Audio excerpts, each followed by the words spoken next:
Berbuat baik adalah buah dari imanmu kepada Kristus yang telah menyelamatkanmu.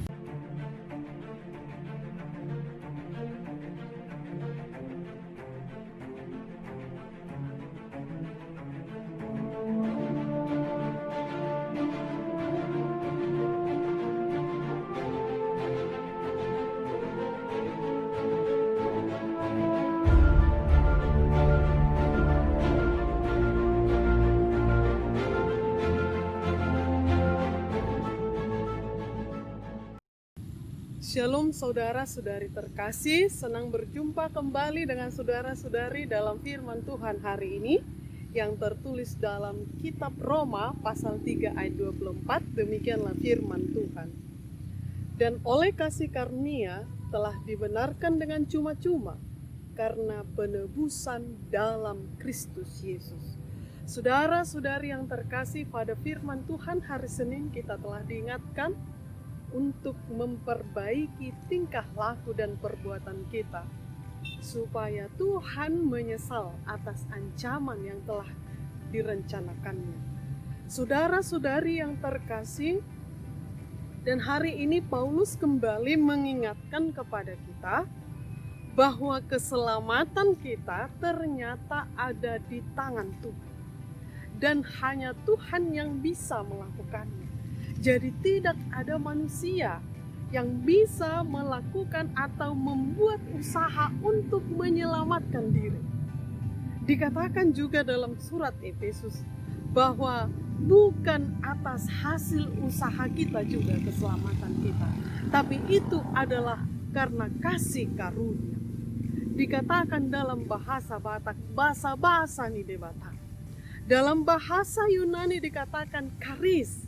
Karis itu berarti adalah pemberian yang diberikan oleh pemberi kepada seseorang meskipun sebenarnya dia tidak layak untuk menerima itu. Jadi misalnya seorang guru memberi nilai kepada murid-murid dengan nilai yang dia berikan ya karena memang itu yang dia peroleh dan nilai yang layak. Nah, kalau ini kita diberikan oleh Tuhan karis, karunia itu tidak karena dia lihat sesuatu yang berharga di dalam diri kita. Tapi Tuhan berikan itu cuma-cuma. Gratis diberikan kepada kita. Kenapa Tuhan memberikan itu gratis kepada kita? Padahal dia lihat tadi bahwa tidak ada hal yang baik sebetulnya, yang layak, yang Tuhan lihat, yang dia harapkan dari kita. Tapi dia berikan kepada kita. Itu hanyalah mau menunjukkan betapa murninya kasih Tuhan kepada kita. Jadi bukan perbuatan baik yang menyelamatkan kita, tapi iman kepada Kristus yang sudah mati itulah yang menyelamatkan kita. Lalu bagaimana itu? Apakah kita tidak perlu lagi berbuat baik? Kalau memang bukan karena perbuatan baik diselamatkan, perlu. Berbuat baik adalah buah dari imanmu kepada Kristus yang telah menyelamatkanmu. Jadi adalah respon kita kepada penyelamatan yang diberikan cuma-cuma itu. Jadi bahasa sehari-harinya jangan kita nggak tahu diri begitu. Orang kita sudah dibayar secara cuma-cuma misalnya, tapi kita tidak memberi respon yang baik. Oleh karena itu Paulus selalu mengingatkan, jangan lagi ada yang memegahkan diri. Kalaupun ada yang bermegah, hendaklah bermegah di dalam Tuhan. Karena ternyata kita tidak ada apa-apanya. Di dalam Tuhanlah kita berarti. Dan kita pun diselamatkan. Kita pun dibayar oleh kasih Kristus itu. Hanyalah dalam rencana Allah. Itu memang karena rencana murni oleh Tuhan. Bukan karena dia melihat bahwa kalau aku selamatkan manusia ini, dia akan memberikan yang baik atau ada sesuatu yang dia ambil. Lalu dia berbelas kasihan. Kalau kita ingat itu peristiwa Yusuf ketika dia di Mesir itu, di rumah tuannya, dia memang mendapat belas kasihan. Dia mendapat kasih karunia dari tuannya. Kenapa? Apakah juga seperti Kristus hari ini memberi kepada kita? Meskipun dia tidak melihat sesuatu yang berharga dari kita, tidak.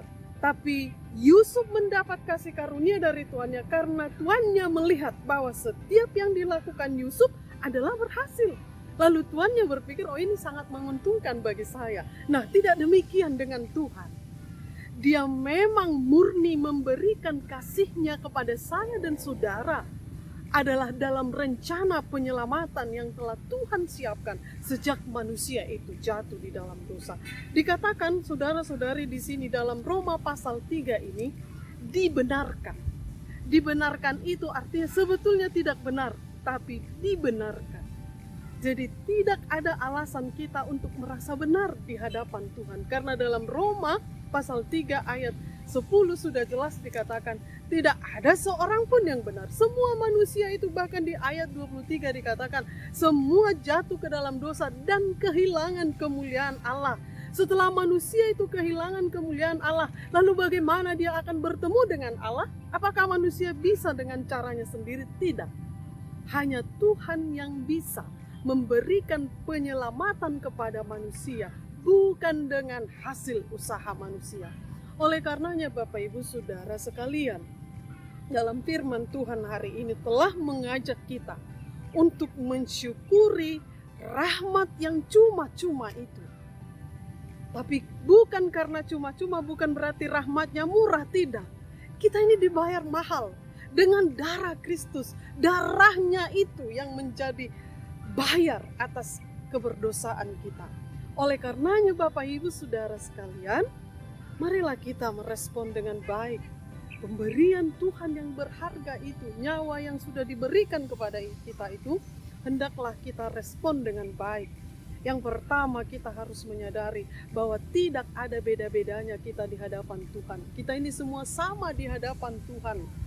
Tapi kita harus mau merespon anugerah Tuhan itu. Jangan biarkan pemberian Tuhan yang cuma-cuma itu, yang berharga itu, yang menyelamatkan jiwamu itu, kita harus menangkapnya sebagai ucapan syukur kita kepada Tuhan.